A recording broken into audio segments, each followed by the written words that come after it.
In today's video, I'll show you how to fix the Instagram map feature not showing on your account. First, make sure your Instagram app is updated. Go to the App Store or Google Play Store, search for Instagram, and if you see the update button, tap it. Once updated, open the app again and check if the map feature appears in your DMs. If it's still missing, try logging out of your account. Tap your profile, then the three lines in the top right corner. Scroll down and select Log Out. After that, close the app completely, reopen it, and log back in.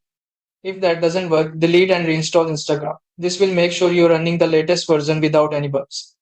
Finally, check your location settings. On your phone, go to Settings, then go Privacy and Security, then go Location Services, and make sure it's turned on. Then find Instagram in the list and select while using the app or always. Once everything's updated and your location is on, reopen Instagram. The map feature should now appear in your messages. That's it.